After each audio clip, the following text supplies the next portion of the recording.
Well, welcome to Sabbath Collective. We're a community of people interested in celebrating the Sabbath and pursuing God through a Hebraic worldview of the Bible. So, Shabbat Shalom, everyone. Great to see you. Hey, Mikkel, good to have you with us. Congratulations, by the way. Y'all will be reading about that as time goes by. Tonight we're going to get into something really interesting. So this month, as you know, is Black History Month, and I've been personally moving through some of the really good suggestions for how white folks can celebrate Black history. And in some of the readings I've been doing as part of this, I am really drawn to how the leaders in social justice movements create and curate their visions. And at the same time, of course, I'm hearing a lot from you. Because that's always how the Lord is. When He moves in ways, you just hear over and over again the same things. So I'm hearing from you about how you're working on your dreams and your visions, and then there's issues sometimes that block or hinder or divert those visions. So we're going to go on a 3-week journey beginning tonight concerning vision. The confrontation of vision, the creating of a vision, and the cultivating of a vision. Hey, Neets, great to see you. Shabbat Shalom. Hey, Alicia, good to see you, honey. Shabbat Shalom. So, a couple of days ago, as I'm working on this brilliant illustration of how this looks played out. So, the house that we live in is just right up against an alley. So, in the alley, sometimes a bunch of kids play in there with their skateboards and their bikes, and they have boards and tubes and all kinds of stuff. And we have these, young kids that are maybe 8-10 years old playing out there. So the other day, one of the boys was sitting on the side of the alley and his legs were crossed, and he was probably about 10 years old. His legs were crossed, his shoulders were slumped, and his head was down. And a younger boy comes up to him and says, why aren't you doing something? Because they're all playing. It's just the beautiful pandemonium of kids, right? So the little kid says, why aren't you doing something? And the kid who's sitting down shook his head and shrugged his shoulders and said, I can't get the board. And I could hear the whole thing perfectly in my house. He goes, I can't get the board. And the younger boy says back to him, well, what do you want to do? And again, the older kid who's sitting on the sidewalk, slumped down, says, he just shrugs his shoulders. And the younger boy says to him these brilliant words that are the wisdom of youth. No wonder you don't have a board. You don't know what you would do with it. And therein lies vision. And this kid is well beyond his years to know this. A well-conceived vision of your preferred future brings purpose, passion, and direction. A well-conceived vision of your preferred future brings purpose, passion, and direction. And of course, we know this. All of us know this. All of us have read so many things about vision, but for some of us, we're tentative in really pursuing it and really thinking about a vision. So when first approaching the creation of what you consider to be a just vision, if you've lived on this earth for a fair bit, one clash or conflict usually comes up. And that is this: how can I really embrace a just vision, or when it seems to be on this earth, that the God of justice in the world allows so much injustice? And for many of us, that brings us back a little bit. We're afraid. We think we have a just vision, but yet we don't really see justice in the way we'd like to see it in the world. Of course, many of us face this question in very more personal, intimate ways, such as, how can we see such hatred and injustice in my life because of my race or my gender or my sexual orientation? Or why did God give my friend more than he could bear so that he actually took his own life? Or how could I have lost all of my retirement savings because somebody was corrupt when I worked so hard my whole life? Or how could I have this diagnosis? How could he have left me? How does a just God let these things happen? And then we go to, I am not safe. Life is not just. My life is unjust. I am afraid that I cannot trust the Lord. So how do I have a vision with this lack of trust looming over me? And now, bam, as we move towards finding vision in our lives, we go head first into a wall of fear, the confrontation of vision.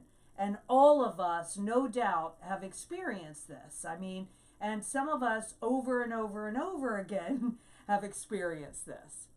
This confrontation is not so much something that is destroyed, but rather something that needs to be wrestled with and then set aside.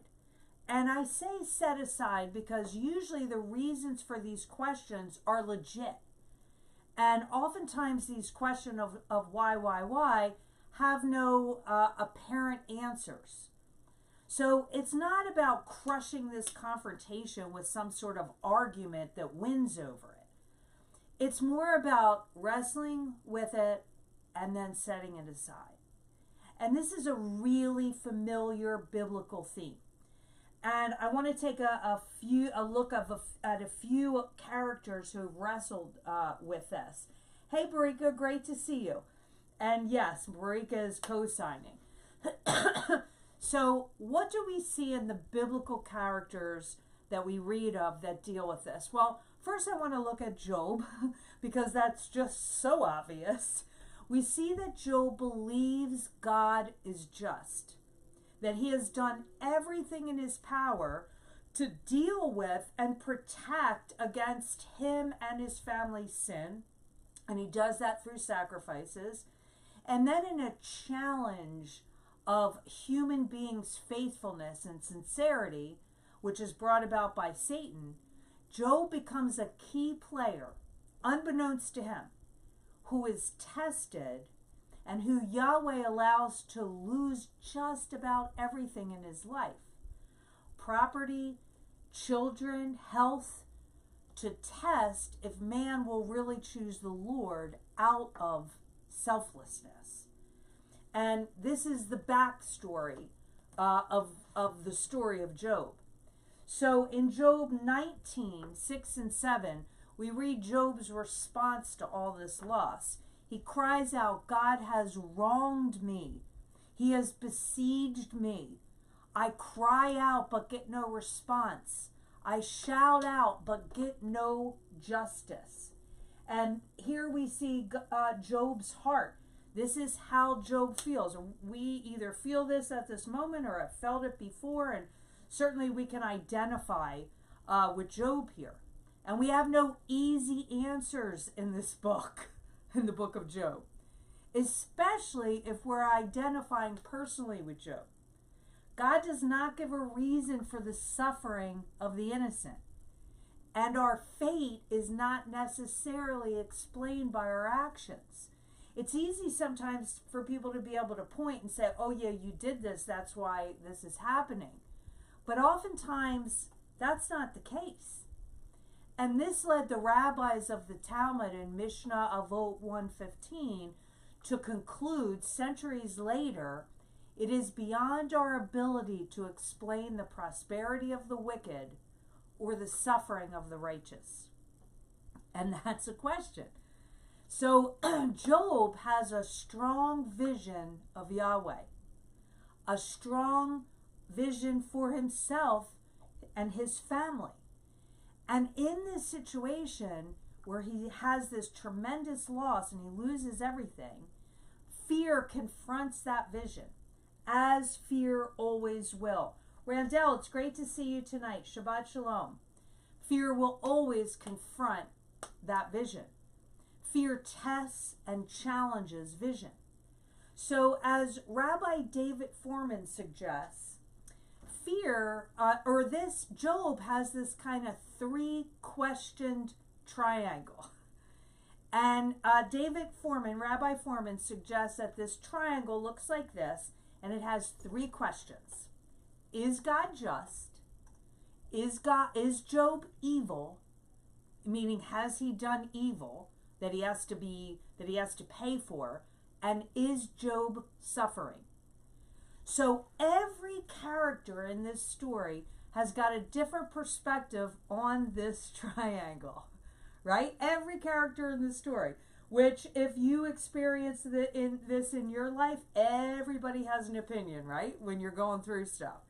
So the first one that we want to take a look at is Job's wife. So we see Job's wife in the story, and if we were to ask her, according to this triangle, is Job suffering? She would say, absolutely. Job is suffering. If we were to ask her, has Job done anything to deserve this? Is he evil?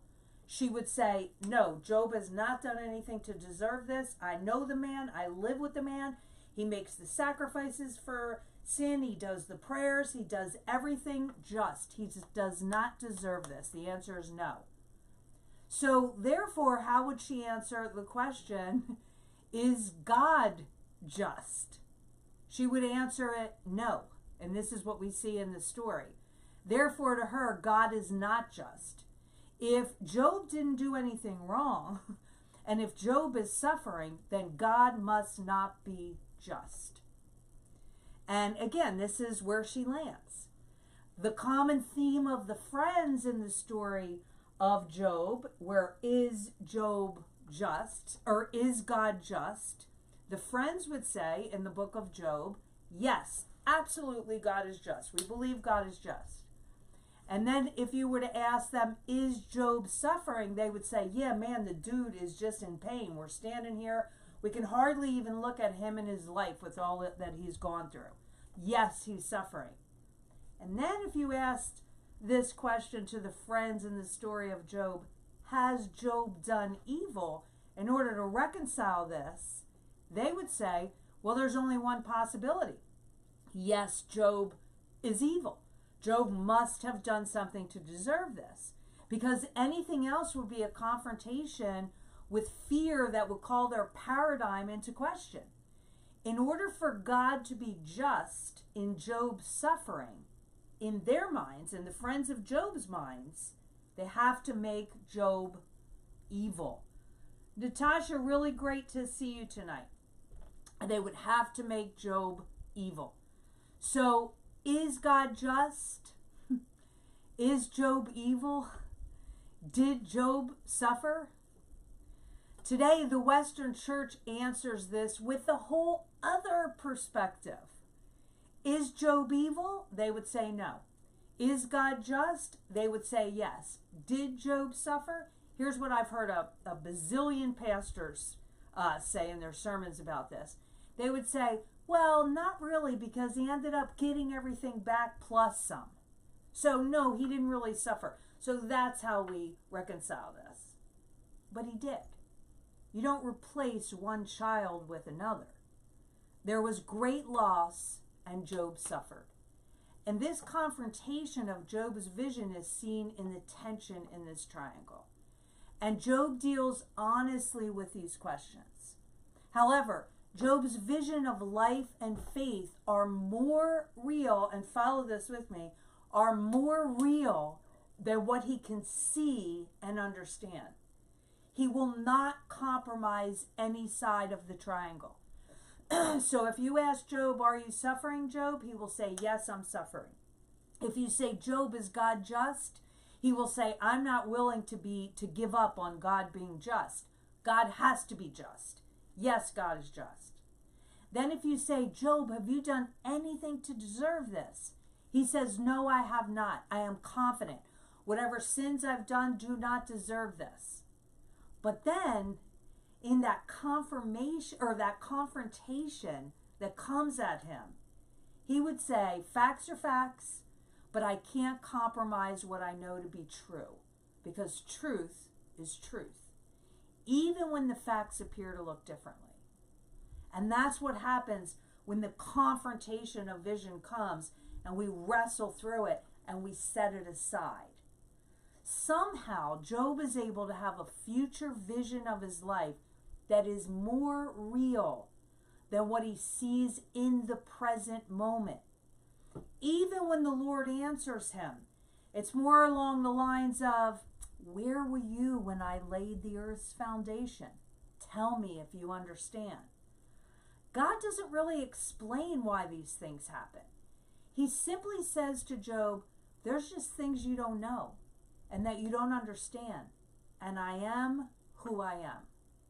And Job is able to deal with this confrontation of fear that challenges his vision of God, his vision of himself, his vision of his world, and set it aside. It's not gone. It just doesn't seem to affect his vision. And as we are able to see, that decision is actually bigger than Job himself. So now let's look at another example of the confrontation of vision that's seen in the prophets. So prophets, you have to understand, are generally more concerned with the social order of things over the individual. So they're generally more concerned with society than they are the individual. And they'll ask questions like, why does the gap between rich and poor grow greater? Why do innocent children suffer through the decisions of adults? We ask the same questions today, right? Where's the God of justice we talk so much about and all that I see of injustice in the world? So let's look quickly at a prophet named Habakkuk. We usually say in English Habakkuk. Habakkuk is what it is in Hebrew. What makes the book of Habakkuk so unusual is that much of it is a passionate debate between the prophet and Adonai. Now, some of us may think it's kind of a sin to argue with the Lord, but I actually wish we did way more of it publicly. Even in our worship songs, in fact, especially in our worship songs, instead of the kind of foofy, romantic, I want to gag kind we sing, right? It'd be really cool if we had worship songs that were more like the Psalms or Ecclesiastes. The biggest problem is not actually arguing with Yahweh, but regarding him as so distant or detached that an argument isn't even worth it. So Habakkuk begins with an argumentative lament, which is directed towards Yahweh. And it's very real. It's very intense. It's in Habakkuk 1:4. And he says, this is the prophecy. It says, this is the prophecy which Habakkuk the prophet saw. Adonai, how long must I cry without your hearing? Violence. I cry to you, but you don't save.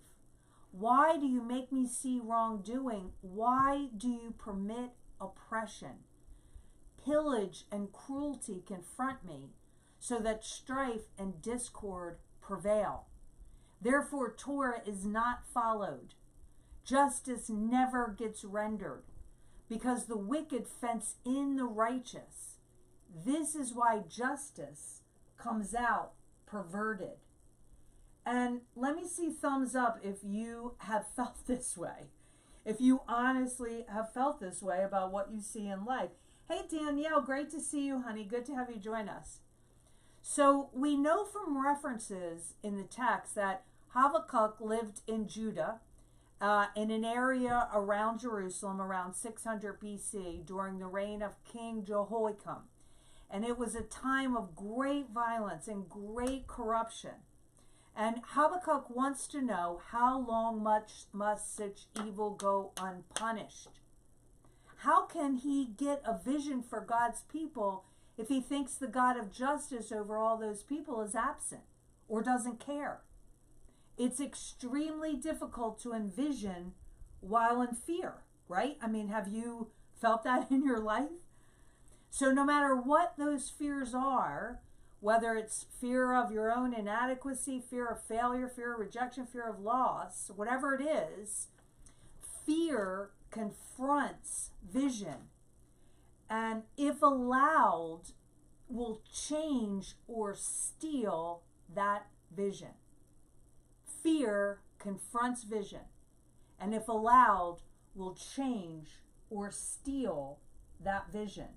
And it happens to all of us, and it happens with every kind of vision. And listen, here's the unusual thing. not only the kind of vision that we're talking about, which is your preferred future, but even our literal vision, what we think we see out of our eyes.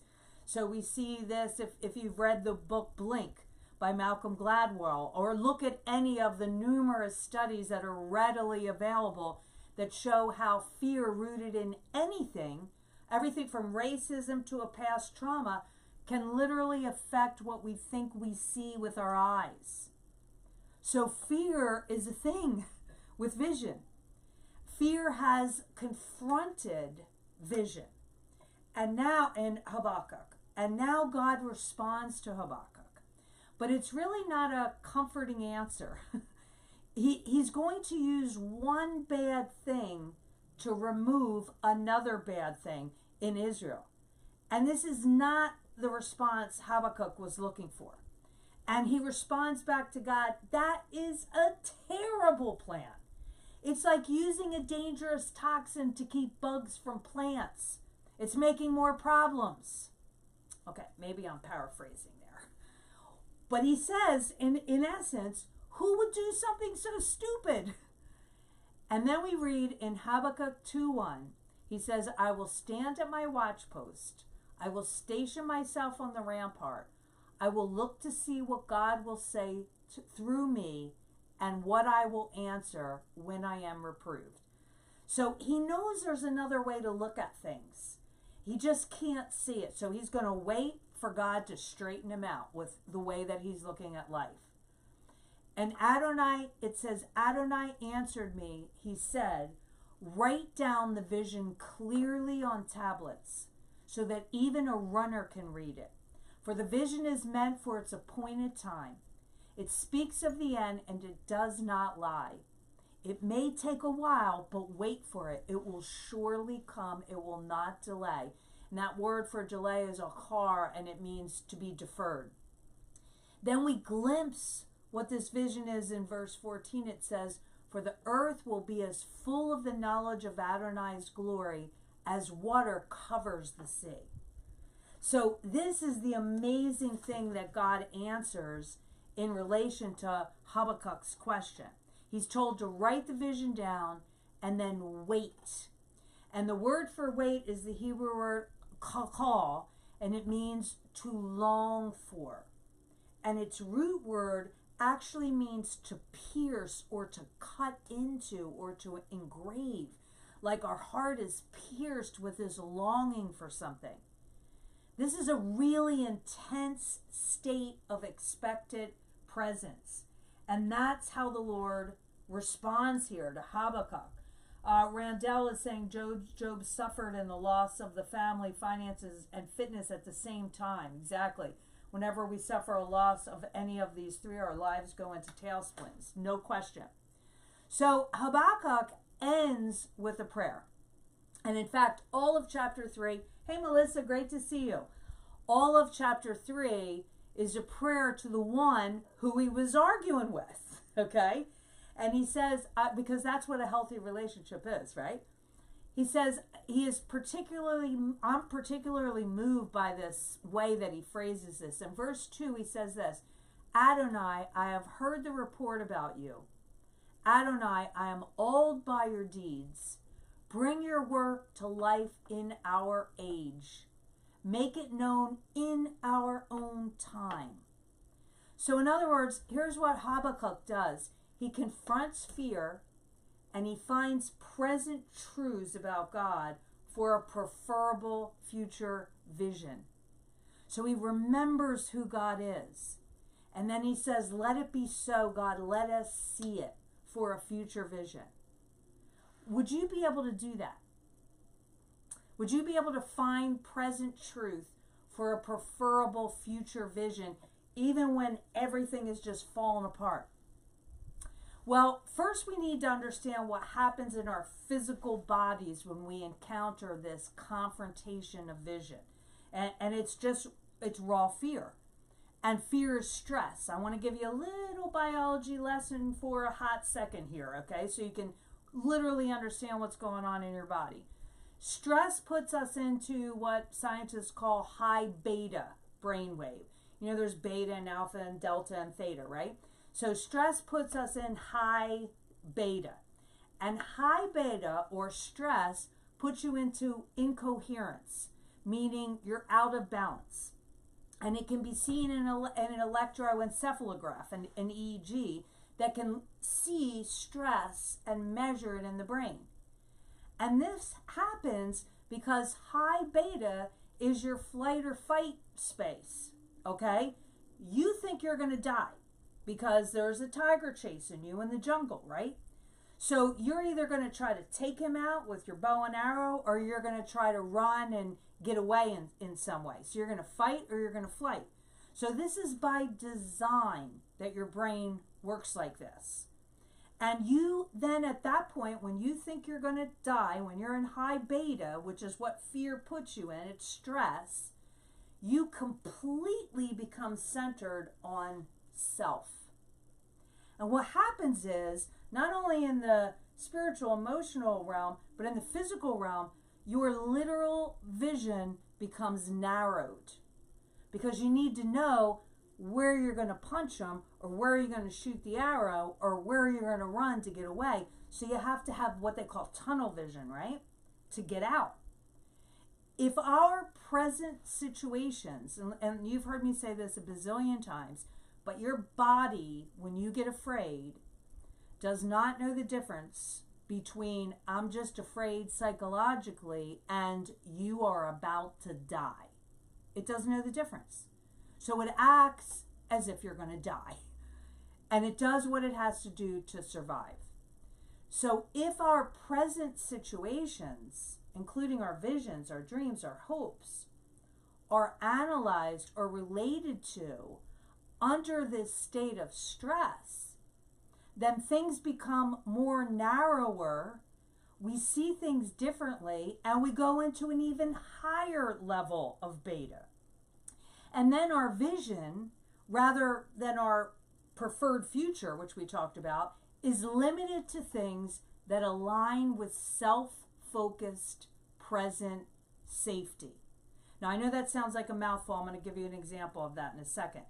Over-analytical thinking happens in this state, and your brain pieces together things that it feels are connected to your safety.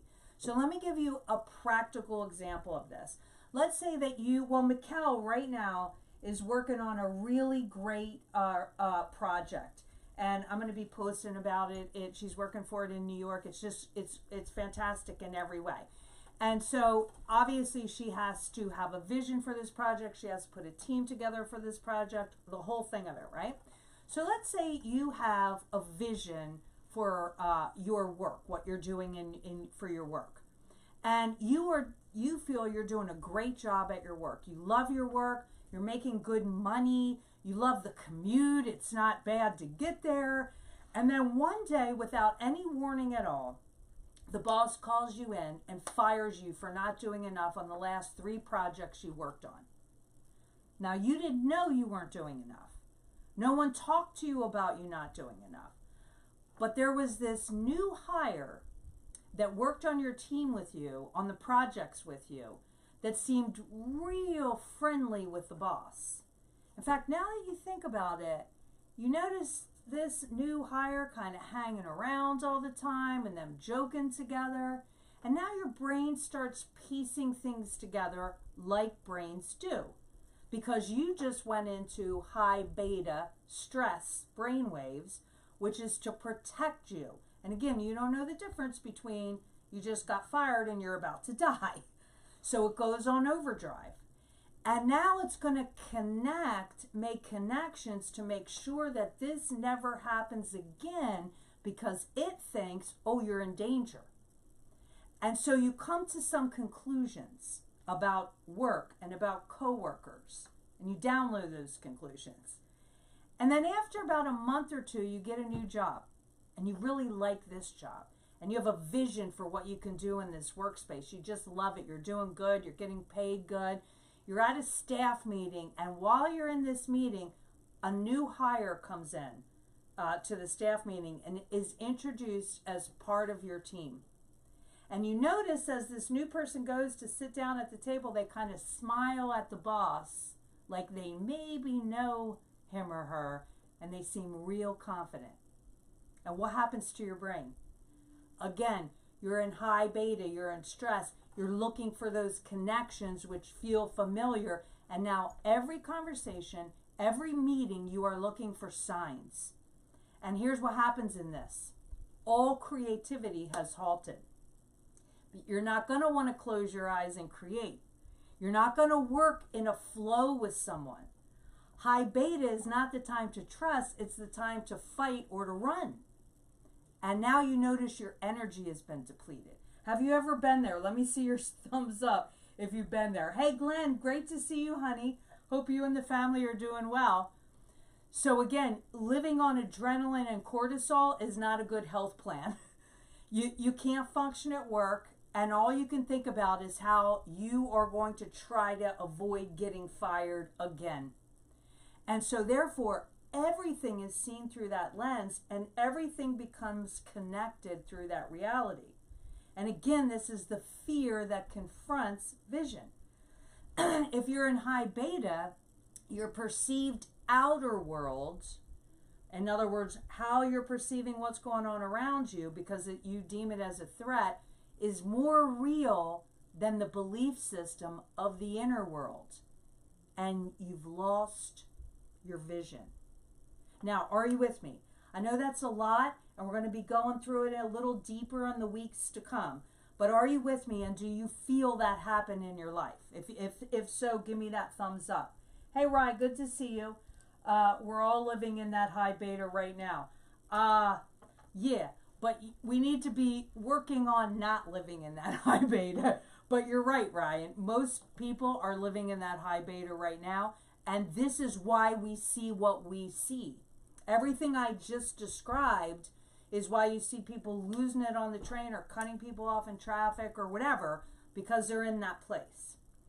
So, how did Job and Habakkuk and others do this move from this high place of beta? Because listen, this high stress area is nothing new. We can measure it now because we have machines to do that. So this isn't something metaphysical I'm talking about or pseudoscience. This is quantifiable science now, right? But humans haven't changed. So as I'm talking about what happens in the brain is the same thing Job and Habakkuk experience just like we do. It's the same thing, right? So how do they move from this place of fear and stress with tunnel vision that sees all the potential enemies to having a preferred future vision that is lived out as if it were here already? Because that's where we want to get to. One of the things we know scientifically is that a larger expansive focus moves you to alpha. And we did this when we talked about ego as well, and self. What moves us out of that smaller self-focus is when we look at something that's bigger than ourselves. So a larger expansive vision, a positive one, moves us to alpha. There's other things too, which we'll talk about. When our eyes go from here and our own fears to out there, something happens. Do you think that's why the Lord answered them, the two of them, Job and Habakkuk, with where were you when I was doing this? Out there, right? Bigger than you.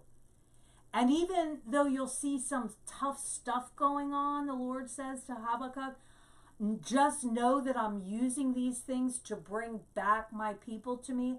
I have a plan. I am that I am. Again, larger focus, off of self. Brain waves slow and become more coherent, more ordered. And the brain gets into rhythm, in balance. When focus is opened instead of narrowed, your thinking is more organized, more creative, and more productive. And again, as the saying goes, what syncs together links together, right? That happens. And now you connect to who God is. You're thinking bigger picture. And then you remember who you are. And that is then the path that your brain walks in. And that fear is not removed completely. Anybody that tells you that is full of BS. You can't completely remove that fear, right? But you set it aside and it doesn't have power over your vision. The confrontation is faced, it's not denied. This isn't positive thinking we're talking about. Again, we don't shirk from the facts, but vision is a decision to live as if the preferred vision is more real than what we see narrowly. And that's where we need to get to. Confrontation that challenges vision is seen and then it's repositioned. So yeah, we notice it, we deal with it, we don't pretend like it's not there, we don't have our heads in the sand. We deal with it and we reposition it so that that's not how we view our worlds. It's set aside. So what do we do? Well, for our visions that concern the larger social issues, in other words, our bigger visions, the world is filled with wars and rumors of wars, right? Yet we will remember the God of Shalom. And we will demonstrate the credibility of that vision by acting to make it so. The world is filled with hate against people of color, people from other countries, the refugees, the marginalized, yet we remember the God of justice, and we will work to make it so. Concerning your personal visions for your life, you may have seen struggles. And for those of you who gave me the thumbs up, I know you did. You may have seen failures and heartbreak. Yet God is the God of dreams and purpose and passion and love. And so you will work to make your vision so. And as we move in the weeks to come into the creation of that vision, be it personal visions for ourselves or our families, or larger visions, visions we want to see in our neighborhoods, our country, our world, and the cultivation of that vision, we will get a little deeper into how we walk in that different state of mind. As someone once wrote, hold the vision and trust the process. And so we go into this first part of the process, which is the confrontation of the vision. So I will be praying for you this week that you deal with it, that you broaden your vision, and that you can once again reconnect to the broader vision, that hopeful purpose for your life. Shabbat Shalom.